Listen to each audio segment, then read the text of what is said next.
জগন্নাথ ক্ষেত্রে গিয়ে জগন্নাথের প্রসাদ নিয়ে এসেছি। আবার এটা বলতে শুনি অনেকেই যে আমি পালন করি জগন্নাথের প্রসাদ দিয়ে,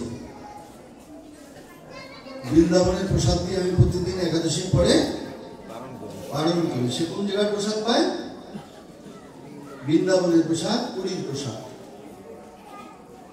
কিন্তু ওই প্রসাদ আপনার ঘরে হতে পারে না। আরে জগন্নাথের প্রসাদ আপনি জগন্নাথকে দিলে হয় না, তা আপনি সেই উড়িষ্যার থেকে প্রসাদ বয়ে আনবেন, প্রেরণ করবেন। কিন্তু আসলে ঘটনা ঘটে কি আমার কথা জানেন?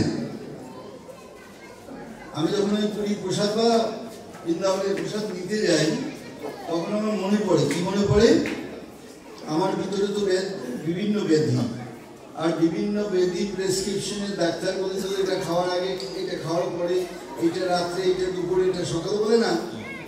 আচ্ছা, বলে দিল। এখন একটা কথা বললো যে শুনেন, আপনার এই যে একটা ওষুধ দেওয়া হলো, এই ওষুধটা কিন্তু খাবার আগে খাবেন, খাবার পরে খেলে কিন্তু কোনো কাজ হবে না। একবার ডাক্তার সতর্ক হলো, এক গ্লাস জল খাওয়ার আগে কিন্তু ওষুধটা খেয়ে দিলেন। আর ওই বৃন্দাবনের প্রসাদটা নিয়ে পালন করার সময় মনে পড়ে গেল যে ডাক্তার বলছে ওষুধটা আগে খেয়ে নিতে হবে, কিন্তু ওই ওষুধটা প্রসাদটা রেখে আগে ওষুধটা দিয়ে খেয়ে তারপরে পালন, ঠিক আছে? আর এই যদি হয় তাহলে বৃন্দাবনের প্রসাদ, পুরীর প্রসাদ, এগুলিকে কোনো অর্থ হইল আমার আমার যদি অনুভবই না থাকে যেটা প্রসাদ, এর উপরে কোনো ঔষধ নাই, এটা খেলেই দেহে বেরিয়ে যাবে। মহা ঔষধ হচ্ছে এই প্রসাদ। হ্যাঁ, আপনি কি করছেন? মহাপ্রভুর ভোগ দিয়ে তারপরে আপনাকে প্রসাদ দিচ্ছে, তিনি পরিবেশন করছেন, সে আপনার কথা একটা মিষ্টি ধরে, বাবা আমি খাবো, আমার ডায়াবেটিস, মিষ্টি খেলে বাড়ে। আরে বাবা, মিষ্টি যাতে ভগবানের প্রসাদ, গৌর গ্রহণ করেছি, ওটা যে গৌরের প্রসাদ, এই অনুভব, এটা তো আপনার অন্তরে জাগলো না যে এই প্রসাদ, এই মিষ্টিটাই হচ্ছে আমার ব্যাধি নিরাময়ের ঔষধ। আপনি সেটাকে দ্রব্যগুণে নিয়ে গেলেন, দেখেন, অথচ আপনি নিরামিষ ব্যাধি, আপনি এ করছেন সে করছেন, কিন্তু অনুভবে যেতে পারছেন না, পারেন না। আর যারা অনুভবী তাদের কর্ম দেখলেই বোঝা যায়। সেটা হলো কি? তারা একবার সার করেছে জীবনে মধুমাখা হরিনাম, হরিনামে বিভোর হয়ে ভুলে গিয়েছে তারা দেহের কথা, গৃহের কথা, ব্যাধির কথা ভুলে গিয়ে প্রেমানন্দে হরিবল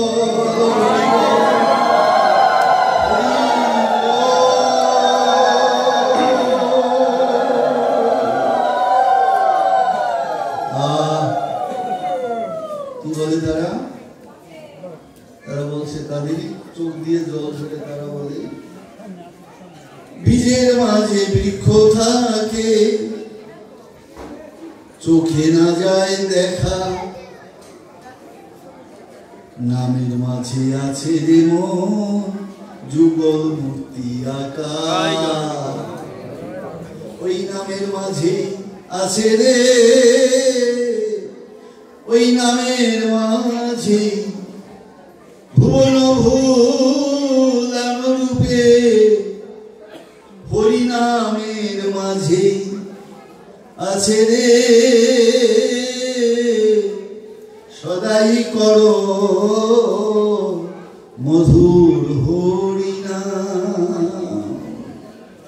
হরে নাম, হরে নাম, হরে নামই বহি কেবলম, কলৌ নাস্তেব নাস্তেব গতি অন্যথা। যত পূজা অর্চনা, যত বন্ধনা, সবকিছু পরিপূর্ণতা আনে ওই হরিনামে। নাম এবং নামী, দেখুন কত কথা বলতে হয় বাবা। যখন খান্ডপ্রস্থ ধৃতরাষ্ট্র দিল পঞ্চপাণ্ডব, খেয়াল করে শুনবেন কথাগুলি, বুঝে নেবেন জীবনে প্রয়োগ ভূমি। তো সেখানে যেখানে ধর্ম আছে সেখানে তো সব আছে, যেখানে ধর্ম থাকে সেখানে সব থাকে। একটা এই এক প্রসঙ্গ বলতে গিয়ে একটা মনে পড়ে, মানে এক রাজা, উনি একটা হাট মিলিয়ে দিলেন, ঢেরা দিয়ে দিলেন কি যে হাটে যারা দ্রব্যাদি নিয়ে আসবে বিক্রির পরে অবশিষ্ট যা আছে রাজা সেটা প্রতিদিন ক্রয় করে রাজভাণ্ডারে জমা করবে। অতএব হাটটা খুব জমে গেল, নিলেই তো বিক্রি হবে। হাটটা খুব জমে গিয়েছে। সন্ধ্যার পরে আসে রাজকর্মচারীরা, দেখি কি এক পাল বসা, একটা মূর্তি নিয়ে বসে আছে। এখন বলছে কিরে বাবা, তোমার এই মূর্তি বিক্রি হলো না? বলে না, কেউ তো নিল না। তোমার মূর্তিটা কিসের মূর্তি? বলে অলক্ষ্মীর মূর্তি। বলে যাই না শুনে কেউ বাড়িতে অলক্ষ্মী নেই, আর তুমি কাজ পাওয়াই মূর্তিটা বানাই নিয়েছো অলক্ষ্মী। তোমারটা কিন্তু আমাদের তো ভয় হচ্ছে। তাই মহারাজের কাছে শুনি, মহারাজের কাছে গেছে, মহারাজ পাল নিয়ে এসেছে অলক্ষ্মী মূর্তি, এখন সেটা কি করবো? মহারাজ তো চিন্তা করে বললো, বাবা আমার তো ঢেরা দেওয়া যে অবিকৃত বস্তু আমি কিনবো, তো লক্ষ্মী হোক আর অলক্ষ্মী কিনতে তোমাকে হবে, তোমরা নিয়ে আসো। মহারাজ কিনে নিয়েছে সৎসঙ্গে বাড়ি, কিন্তু আজ দেখি হলো রাত্রিবেলায় দেখি গুনগুন করে তোমাকে কাঁদে।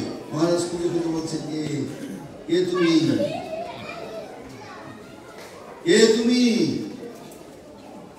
বলি আমি আপনার সততা। কান্দো কেন? বলে অলক্ষ্মীর বেলায় থাকতে পারি না। তাই যাও। তারপরে এমনি করে করে সদ্গুণগুলি এসে সর্বপরে এসেছে ভাগ্য লক্ষ্মী। মহারাজ তুমি কি মা? বলে আমি আপনার সৌভাগ্য লক্ষ্মী। কাঁদছ কেন? বলে অলক্ষ্মীর তারণে থাকতে পারি। ও থাকতে পারো না তো আমি কি করবো মা? তুমি থাকতে পারো, তারপর না হয় চলে যাও। লক্ষ্মী চলে গেল। লক্ষ্মী ছেড়ে গেলে কি হয় বাবা? দেখে সবশেষে এসে দাঁড়িয়েছে একজন উজ্জ্বল পুরুষ। বলছে, বাবা তুমি কি? মহারাজ আমি ধর্ম। আপনাকে ধরে রেখেছিলাম, আপনি আমাকে ধরে রেখেছিলেন, তার তিষ্ঠতে পারলেন না। অলক্ষ্মীর জ্বালায় আর থাকতে পারবে না। আর মহারাজ বলতেছে যে বাবা এতদিন তো এড়াইলো, তাকে যাইতে বললাম, কিন্তু তোমারও তো আমি যাইতে বলতে পারি না। তোমারও তো আমি যাইতে বলতে পারি না, আপনি আবার দেবো না। কেন মহারাজ? বলে আমি তো তোমাকেই রক্ষা করেছি, আমি তো ধর্ম রক্ষা করেছি। কষ্ট হচ্ছে যা হোক, আমি ধর্মকে ত্যাগ করি না।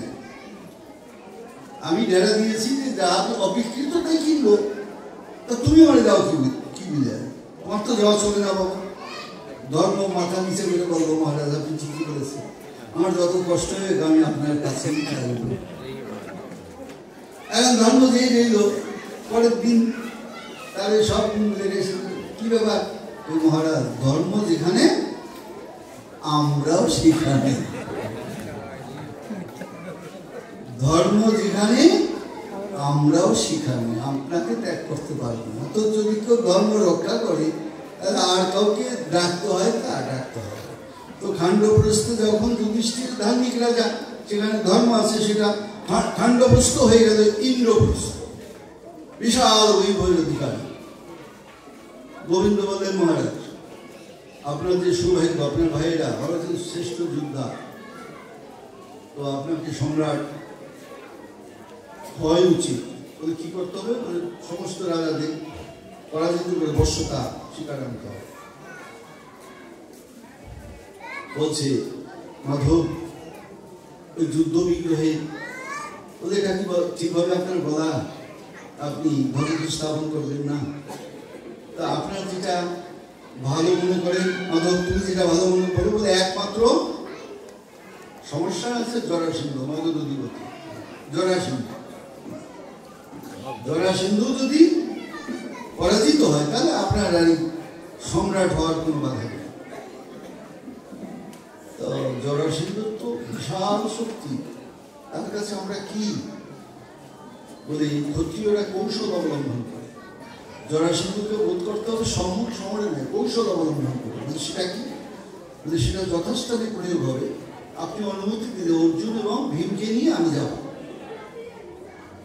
ওরা ছেলে মানুষ, ওদের এই মরণের মধ্যে পাঠাই দিয়ে আমি শান্তি পাবো। গোবিন্দের মুখে হাসি। কেন হাসলেন বলেন তো? গোবিন্দ কেন হাসলেন?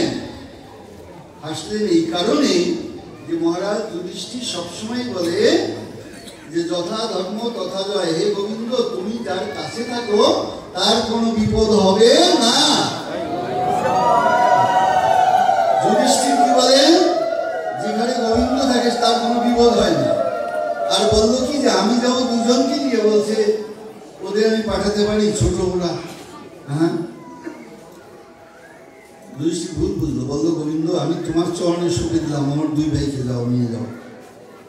তো ওই সামনে দরজা দিয়ে গেলেন না, সেখানে বড় বাধা আছে, পিছন গিয়ে তিনজন ঢুকেছে, জরাসন্ধ সিংহাসনে বসে তাকাচ্ছে,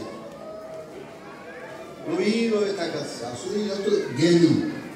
বলছে দেখো তোমরা তিনজন এখানে এসেছো, আমি ঠিক চিনে উঠতে পারছি না, তবে তোমাদের গলায় উপবিত বেশভূষা ব্রাহ্মণের মতো, আমি এটা নিশ্চিত করে বলতে পারি যে তোমরা ব্রাহ্মণ নও,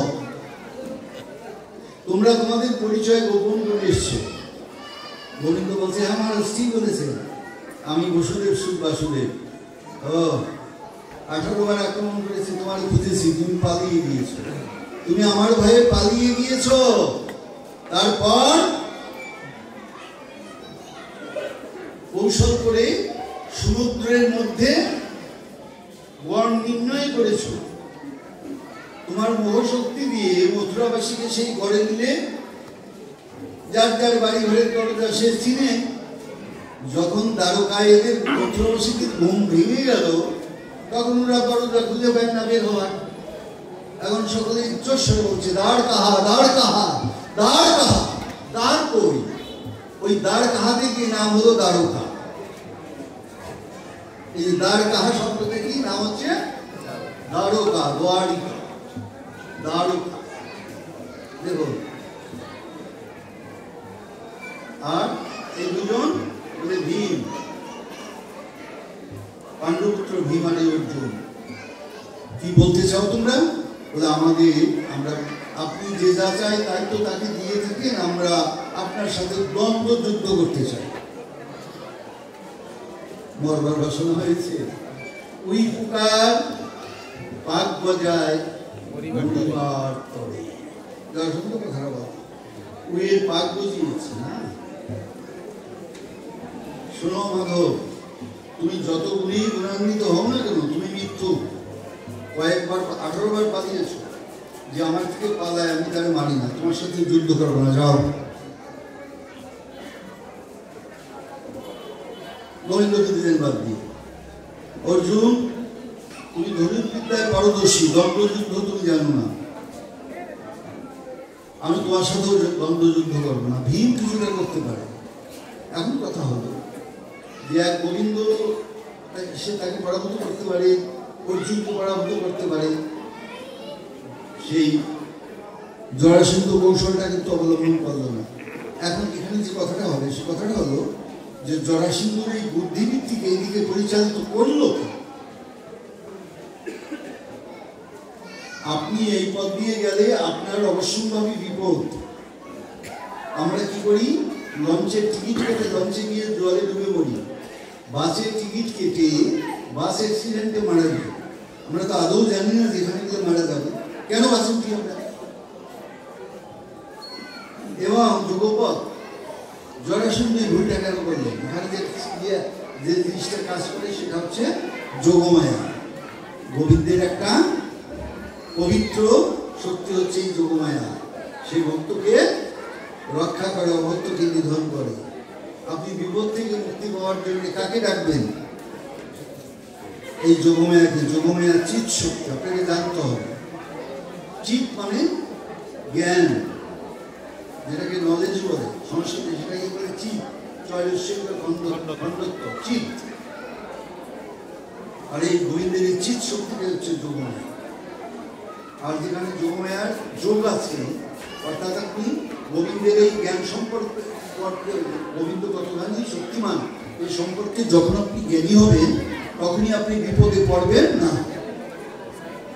তারপরে দ্বন্দ্বযুদ্ধ, ভীমের সাথে যুদ্ধ, একবার ভীম জয়ী, একবার জরাসন্ধ জয়ী হচ্ছে, একবার ভীম একেবারে পরাজিত হচ্ছে। অর্জুন বলছে সরকার, ভীম কিন্তু একেবারে কোণঠাসা করে ফেলেছে, ভীমের পরাজয় অবশ্যম্ভাবী। হাতে তালি দিলেন গোবিন্দ। ওই তালির শব্দ কানে গেলে পরে ভীম আবার কিছুটা শক্তিমান হল। গোবিন্দের অভিনব লীলা ভক্ত খুশি যে কত ভাবে, যে ভক্ত তার প্রতি শরণাগত। আর শরণাগত কথাটা তো গীতায় বললেন, অনন্য চিন্তয়ন্ত মান যে জনাপর্যুপাস্যতে ঈশান নিত্যাভিযুক্তানাং যোগস্কেম বহম বহম। মন্ত্রটা করেন না আপনি, করছেন। এর প্রয়োগটা আমি একটু নির্ণয় করে যাই। ওই জয়সিন্ধু কথা বলবো। আপনি মালা জপ করছেন, শরণাগত আছেন গোবিন্দের চরণে। আপনার দোতলার উপরে জলের ট্যাঙ্কি, নিচে মোটর আছে, সেটাকে চালিয়ে ওটা ভরছে। এখন পাশ দিয়ে রাস্তা আপনি জব করছেন, দেখলেন কি একটা সিঁড়ি আছে, তো এটা ভরে গেলে জল পড়ে গিয়ে। আচ্ছা, ওই সিঁড়ি দিয়ে জল পড়ে, আপনি কি মালা জপে স্থির থাকতে পারবেন? পারবেন? আপনাকে বলতে হবে, বাবা রে মোটরটা বন্ধ কর, জল ভরে গিয়েছে। আপনি জপ করবেন, জল বন্ধ করবেন, হবে? যদি আপনি স্থির থাকেন তাহলে দেখবেন অটোমেটিক জল বন্ধ হয়ে যাচ্ছে। যোগের সেম বহন, এইটা প্রমাণিত হবে সেই জায়গায়। কঠিন কষ্টের ভিতরেও যদি আপনি গোবিন্দকে বলেন, গোবিন্দ হে গোবিন্দ তুমি ছাড়া কেউ নেই, তখন দেখবেন গোবিন্দের থেকে আলোকটা কি করে আসবে। কিন্তু আমরা স্থির থাকতে পারি না, জল পড়াটা বন্ধ করার কথাটাই এই যোগমায়া। সেক্ষেত্রে এই যোগমায়া ক্রিয়াশীল। তারপরে গোবিন্দ কি বললেন, একটা সোম জাতীয় দাসকে নিয়ে যখন ভীম তাকালো, দুই ভাগ করে ছেড়ে দিলেন। সংকেতটা ভীম বুঝে নিল, কৌশলে পাড় নিচে পা রেখে টান দিলে দুই ভাগ হয়ে গেল। কারণ জরাসন্ধ ছিল বৃহস্পতির পুত্র, যখন ওই চড়ুটা খাইয়েছিল দুই স্ত্রীকে, একেবারে দেহের অর্ধার্ধ অংশ দুই অংশে জন্ম নিল। বীরেন্দ্র ভাগারে জরা নামনি এক রাক্ষসী যে গর্ভপাত শিবাগুপ্ত, ওটা দেখে অবাক হয়ে গেল। আর বাবা এক পাশে চোখ, নাক অর্ধেক, একটা কান, এ তো দেখিনি কোনোদিন। তখন কি করলো, দুটোকে এক করলো। যখনই এক করলো তখন ও জীবিত হয়ে গেল। মহারাজের পুত্র দিয়ে আসে খুশি হবে না। এই হলো জরাসন্ধ। মৃত্যুটাও তার ওই কৌশল। কিন্তু দেখা গেল যে দুই অংশটা এসে আবার লেগে যাচ্ছে। তখন গোবিন্দ আবার কি করলেন, ছিঁড়ে এক অংশ এদিকে ফেললেন, এক অংশ এদিকে ফেললেন। দুই অংশ যখন দুই দিকে অর্জুন ভীম ফেলে দিল, তখন আর জরাসন্ধ বাঁচল না। তো রক্ষা করলো কে? গোবিন্দ না? আর সেই গোবিন্দের শক্তির উপরে যদি আমরা অর্থপাত করি, সেটা হবে? তারপরে দেখেন কি অপূর্ব, সেই রাজস্বী যজ্ঞে সব কিছু বন্টন করে দিয়ে মহারাজ যুধিষ্ঠির কাছে গিয়ে বলো, মহারাজ আমাকেও তো একটা কাজ দিতে হবে। বলে আমি তো কাজ দিতে পারবো না, সব কর্মের নেতা তুমি, আর তোমার আমি কাজ দিতে চাই। ভালো কথা বলেছো। বলে মহারাজ আমি আপনাকে চেয়ে নিই। বলে কি কি কাজ করবে তুমি বলো? বলে আপনার এই যজ্ঞের সাথে যত ভক্ত আসবে, আমি দাঁড়িয়ে থেকে সকলের চরণ জল করবো, সকল ভক্তের চরণ ধরাবো আমি।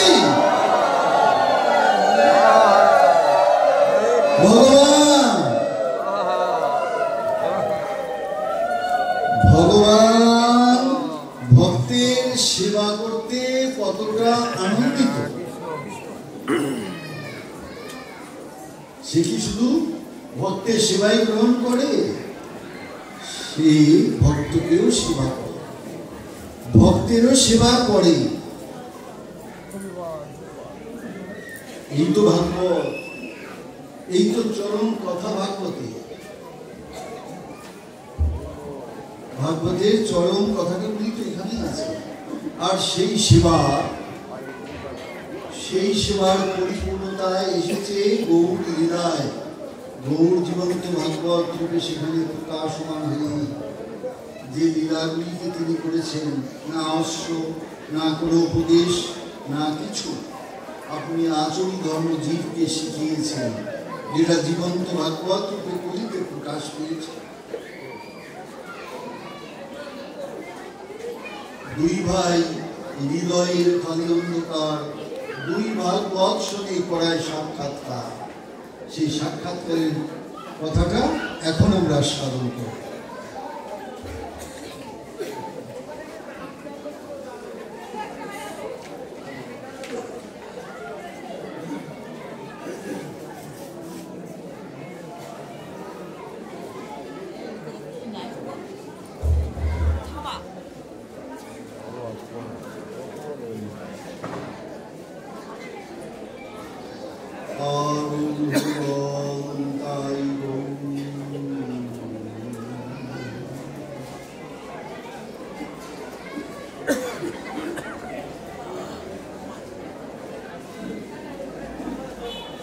অপূর্ব লীলা মাধুরী, অপূর্ব আস্বাদনের প্রকাশ শ্রীমদ্ ভাগবতের শুভমুখে যেটা প্রকাশিত হলো, সেই প্রকাশের ক্ষেত্র, সেই আনন্দ এতটাই প্রগাঢ়। যদি এই কথাগুলি কালো কর্ণকুহরে প্রবেশ করে তার কানে যাবে, তার আর কিছু করতে হবে না, শুনলেই যেটা মঙ্গল, শ্রবণম মঙ্গলম, শোনাই মঙ্গল। আপনি সেই মঙ্গলময় কথাটা শুধু শুনবেন। সেই মঙ্গলময় কথা কি? শ্রী শুকবাচ একদা গৃহদা শিশু যশোদানন্দকে কর্মান্তরে নিযুক্তাশু নির্মমন্থ স্বয়ং দধি। তারপরে কি অপূর্ব কথা বললেন, জানি জানি ও গীতানি তদ্বাদ চরিতানি চ দধি নির্মন্থন কালে সনন্তি তন্নদায়ত। অপূর্ব আনন্দের বার্তাটা ঘোষণা করছেন সুখদেব। অমৃতময় মাধুর্য রসসিক্ত যে কথাগুলি মহারাজ পরীক্ষিত শ্রবণ করে প্রেমানন্দে ভাসছে, চোখ দিয়ে দর বিগলিত ধারা, হাত জোর করে বললেন, গুরুদেব আমার একটু জানবার বাসনা। কি বাসনা?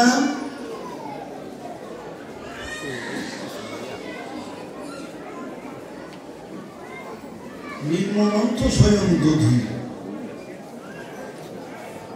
মা স্বয়ং দধি মন্থন করছেন, আপনি বললেন।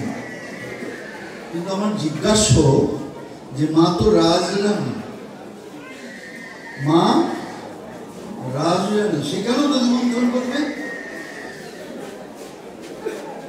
আর এর পিছনে যে মধুর বার্তাটা, সেটা হলো কি? একদা গৃহদা শিশু, একদিন গৃহের দাসীদের অন্য কর্মে নিযুক্ত করে মা নিজে দধি মন্থন করছেন।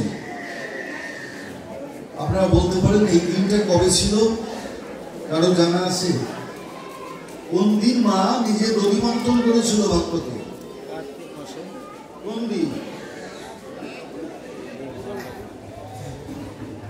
যেটা সুখদেব বললেন যে একদা গৃহদা শিশু যশোদানন্দগিনী কর্মান্তরে নিযুক্তাশু নির্মমন্থ স্বয়ং দধি।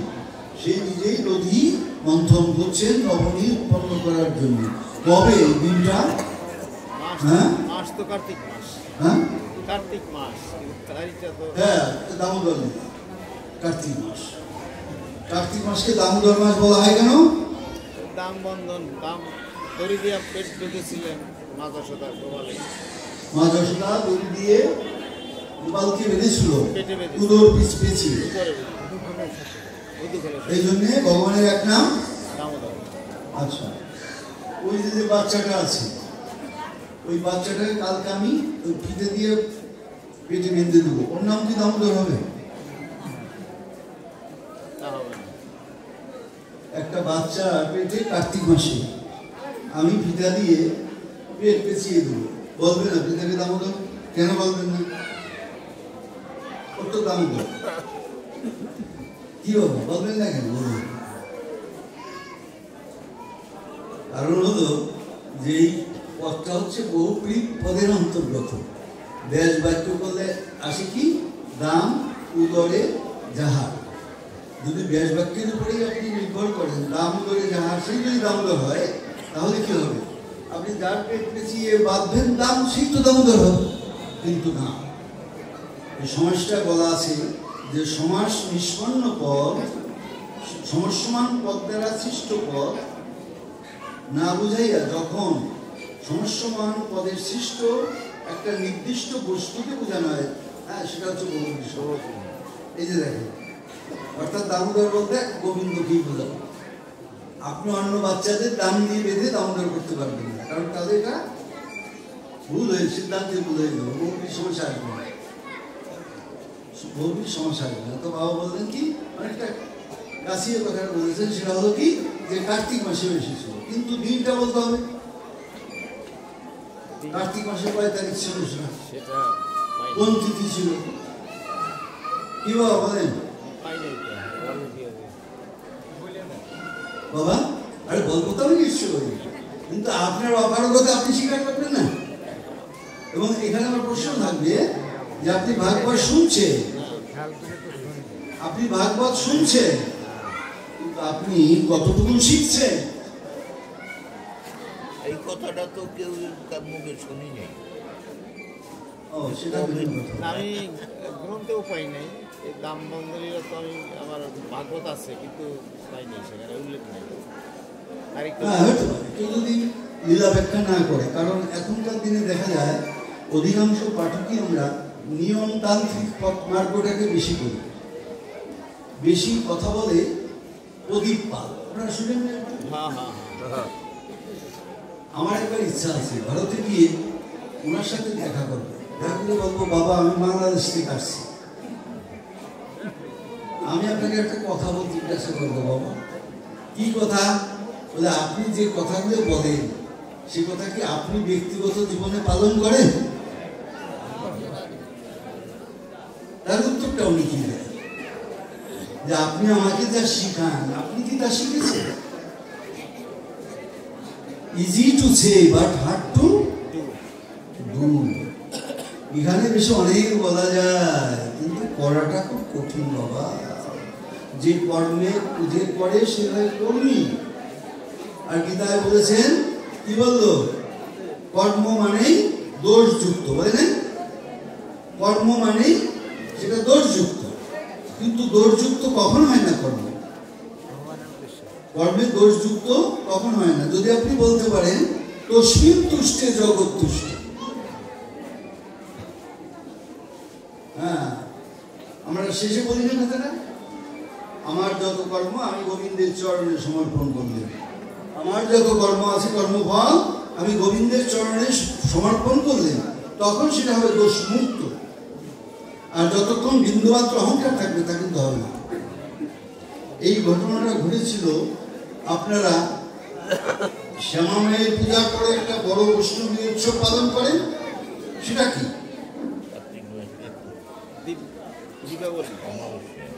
শ্যামা মায়ের পূজার পরে পরে একটা বড় বৈষ্ণবী উৎসব, অন্নকূট নাকি? প্রতিপদ, শুক্লা প্রতিপদ। এই ঘটনাটা দামবন্ধনটা ঘটেছিল অন্নকূটের দিন। অন্নকূটের দিন। আপনি জানলেন কি করে? ওই যে শ্লোকের মধ্যে রয়েছে যে একদা গৃহদাসী শুরু যশোদা নন্দ গেহিনী কর্মান্তরে নিযুক্ত আসুন নির্মমন্ত স্বয়ংদী। এর ভিতরে উত্তরটা রয়ে গেছে যে কোনো একদিন মা যশোদা গৃহের দাসীদের অন্নকর্মে নিযুক্ত করে নিজে দধিমন্থন করছে। সে কর্মটা ছিল কি? ওই দিন গোবর্ধনী ইন্দ্র পূজা হতো বিশাল আকার।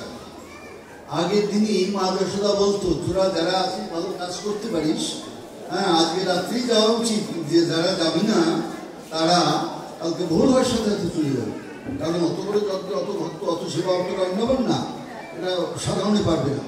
মা আগের দিনই বলে দিতে।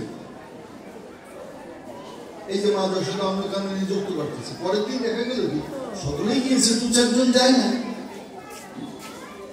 মা বলে আয় রে, ওদের সবাই দিতে পারলো না, আমার মনে রয়ে গেল, ডাক দিয়েছে আরে আয় দিকা, তা তোদের তো কালকেই বললেন যে দিকে, তা আজকে যাসনি কেন? ওরা পায়ে বুড়ো মুখ দিয়ে মাটি খুঁড়তে যাবে, এটা কথা বলছে না। এটা ওরা এতটাই গোবিন্দ সেবার সাথে যুক্ত, চোখের দিয়ে জল পড়তে লাগলো। বললো কি মা কোথায় যেতে বললো? বলে কেন? ইন্দ্রযজ্ঞে। বলে ইন্দ্রের যজ্ঞে কেন? যদি এখন ভগবান এসে আমাদের বলে চল তোরা বৈকুণ্ঠে চল, গোলকে চল, চল আমি তোদের গোলকে নিয়ে যাচ্ছি, এই কথা যদি আমাদের বলে, অর্থাৎ গোলকটা যদি আমার কাছেও এসে দাঁড়ায়, আমি যাবো না। হ্যাঁ হ্যাঁ বলিস কি, গোলকও যাবি না তুই? কেন যাবি না? বলে মা আমি গোপাল সেবা সেরে কোথাও যাব না, আমি গোপালের সেবা ছেড়ে কোথাও যাব না গো। কি ভালোবাসলো গোপাল দিয়ে। মায়ের কাছ থেকে নিয়ে যায়, গিয়ে বুকে জড়িয়ে ধরে চুপি চুপি কানে বলে, গোপাল সোনা আমার মামা, একবার তুই আমার ছেলে হয়ে আমার উদরে জন্মাতে পারিস না গোপাল। ও গোপাল, তুই যদি আমার উদরে মা যশোদার মতো, আমি যদি তোকে পুত্র রূপে পেতাম, তাহলে প্রাণ ভরে তোকে আমি বুকে জড়িয়ে রাখতাম, প্রাণ ভরে তোর চাঁদ বদন দর্শন করতাম, প্রাণ ভরে আমি তোর সেবা দিতে। গোপাল রে, এমন দিন কি আমার কোনদিন হবে না বাপ, তোকে আমার বুকে পাবা। ও গোপাল কথা বল গোপাল, কি শুদ্ধ আকাঙ্ক্ষা। আচ্ছা বলুন তো, ভক্তের এই মনোবাঞ্ছা গোপাল কবে পুড়িয়েছিল বলুন বললে? ভাগবতী কবে বাবা বলুন বলে না বলুন। এই যে মায়েরা, শুধু মায়েরা না, ভগবতী শ্যামলী কালিন্দী মুখোমুখী গাভীগুলি পর্যন্ত প্রার্থনা করেছিল গোপালকে, আর গোপাল সেই প্রার্থনা পূরণ করেছিল। সেটা কবে করেছিল? কবে বাবা? হ্যাঁ ঠিক বলেছে বাবা, ব্রহ্ম মহামূল্যা। যেদিন ব্রহ্ম মহামূল্যাটা ঘটলো, ব্রহ্মা সব লুকিয়ে রাখলো, গোবিন্দ তার নিজের দেহ থেকে সব সৃষ্টি করেছিল। সেদিন ছিলাম সুদাম দাম বসুদাম মায়েরা আর কানাইকে দেখতে যেত না, নিজের ছেলেকে বুকে নিয়ে প্রেমানন্দে ডুবে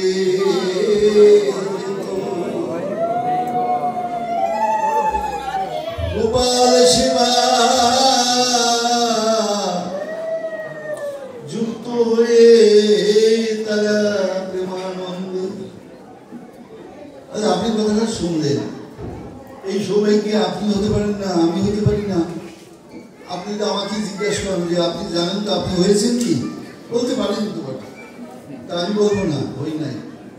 আমি এটা মুখে বলি, কর্মে যারা, কর্মের সাথে যারা যুক্ত, আমি তাদের খুঁজি যে কোন বাবাজি কোন মা ভাগবতী এই চেতনায় রয়েছে। আমি তার দুখানা চরণ বুকে জড়িয়ে ধরে তার চরণ ধরে সিক্ত হয়ে প্রেমানন্দে তার কাছে প্রার্থনা করব, জয়ীভাবে ভাবিত হয়ে